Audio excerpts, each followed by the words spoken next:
Hello friends, welcome to సుమీడెల్ diaries. Pressure cooker లేకుండా perfect white chicken biryani అండి. Simple ఇంగ్రీడియంట్స్తో ఎలా చేయాలో చూసేద్దాం రండి. మసాలా కూడా ఎక్కువ లేకుండా నోటికి భలే రుచిగా అనిపిస్తుందండి.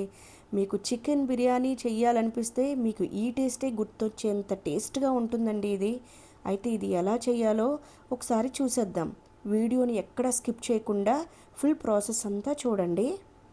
ముందుగా ఒక మిక్సీ బౌల్లో పచ్చిమిరపకాయలు, అల్లం, వెల్లుల్లిపాయలు, కడిగి పెట్టుకున్న పుదీనా,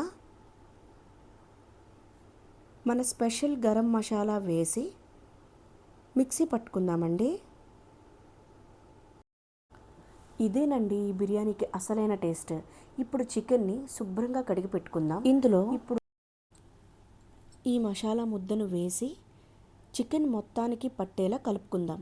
అయితే దీనికి ఆనియన్స్, తరిగిన పచ్చిమిర్చి కూడా వేసుకొని 2 నిమ్మకాయల్ని పిండుకుంటే పుల్ల పుల్లగా కూడా టేస్ట్ బాగుంటుందండి. ఇప్పుడు ఇవన్నీ కూడా చికెన్కి పట్టేలాగా చక్కగా మిక్స్ చేసేసుకుందామండి. ప్రతి ముక్కకి కూడా పట్టేలాగా చక్కగా మిక్స్ చేసేసుకుందాం. ఇలా కలిపి పెట్టుకున్న చికెన్లో రుచికి సరిపడా ఉప్పు కూడా వేసుకొని చక్కగా కలిపేసుకొని 1 అవర్ పాటు మ్యారినేట్ చేసుకుందామండి. ఇప్పుడు బిర్యానీకి కావాల్సినవన్నీ తరిగేసుకుందాం. 2 ఉల్లిపాయలు స్లైసెస్లా తరుక్కోవాలండి. 1 టమాటో, అల్లం వెల్లుల్లి పేస్ట్, పచ్చిమిరపకాయలు కూడా తరిగి పక్కన పెట్టుకుందాం. అయితే ఇప్పుడు ఏదైతే 1 అవర్ మనం మ్యారినేట్ చేసామో ఆ చికెన్ని కళాయిలోకి తీసుకొని దాంట్లో ఒక 2 స్పూన్స్ ఆయిల్ వేసుకొని చక్కగా ఉడకపెట్టుకుందామండి. 80% ఉడికితే చాలండి, మిగతా 20% మనకు రైస్లో ఉడికిపోతుంది. ఇలా ఉడికిందని పక్కన పెట్టేసుకుందాం. ఇప్పుడు బిర్యానీ తాలింపు పెట్టుకుందామండి. కళాయిలో నూనె పోసుకొని ఏదైతే స్పైసెస్ ఉన్నాయో అవన్నీ కూడా వేసుకోవాలండి. స్పైసెస్ అన్నీ కూడా చక్కగా వేయించుకోండి. ఆ తర్వాత ఏదైతే తరిగి పెట్టుకున్నామో ఆనియన్స్, పచ్చిమిర్చి కూడా వేసి కలుపుకుందామండి. ఉల్లిపాయలు ఎర్రగా వేగనివ్వాలండి. పచ్చి వాసన పోయేంత వరకు వేయించుకుందాం.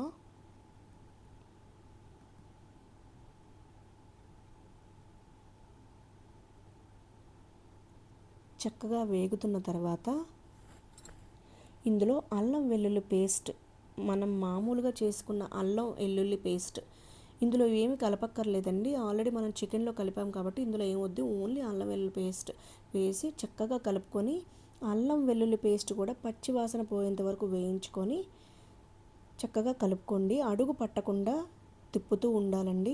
ఇప్పుడు తరిగి పెట్టుకున్న ఒక టమాటా ముక్కలను కూడా వేసుకొని అది కూడా చక్కగా ఫ్రై చేసుకుందామండి. అడుగు పట్టకుండా ఓపికతో ఫ్రై చేసుకుంటే చాలా బాగుంటుందండి.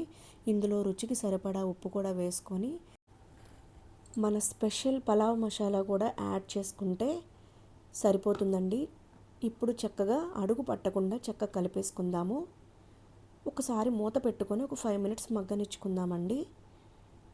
చూడండి ఎంత చక్కగా మగ్గిందో. ఇప్పుడు కర్డ్ వేసుకుందామండి. నేను 1 కప్పు కర్డ్ వేసుకున్నాను. అటు ఇటు తిప్పిన తర్వాత ఇప్పుడు కడిగి పెట్టుకున్న పుదీనాను కూడా యాడ్ చేసేసుకుందామండి. మొత్తం చక్కగా అడుగు పట్టకుండా కలుపుకున్న తర్వాత వాటర్ పోసేసుకుందామండి ఎసరికి. ఈ వాటర్లో కూడా మనం ఇప్పుడు కొంచెం ఉప్పు చూసుకోవచ్చు. మీరు ఇంకా పడుతుంది అనిపిస్తే మీరు ఇప్పుడే ఉప్పు యాడ్ చేసేసుకోవచ్చు అండి. వాటర్ చక్కగా ఇలా తల మరగాలండి. అప్పుడు కడిగి పెట్టుకున్న బియ్యం కూడా యాడ్ చేసి ఒకసారి కలపండి.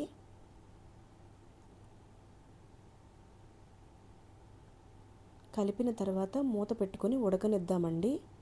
బియ్యం 80% ఉడికిన తర్వాత ఇలా ఉంటుందండి. అంటే 20% ఇంకా అందులో వాటర్ ఉంటుంది.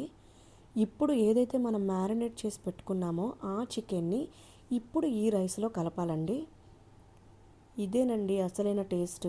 ఎక్కడ ముక్క మనకు చప్పదనం రాకుండా చాలా బాగుంటుందండి. గీ కూడా యాడ్ చేసేసుకొని ఫైనల్గా మళ్ళీ ఒకసారి కలుపుకుందామండి. అడుగు పట్టకుండా మొత్తం కలుపుకొని మూత పెట్టేసుకుందామండి.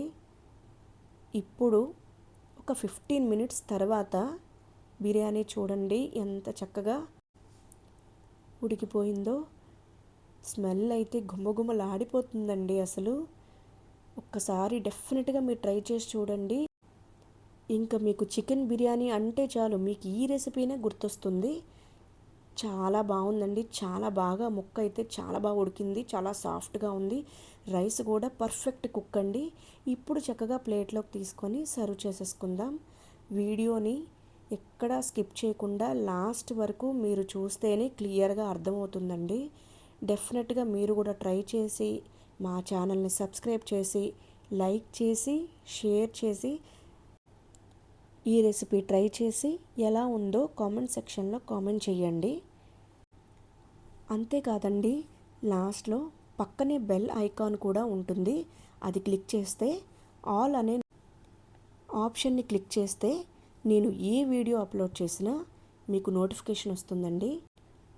మరి ట్రై చేస్తారుగా. బాయ్.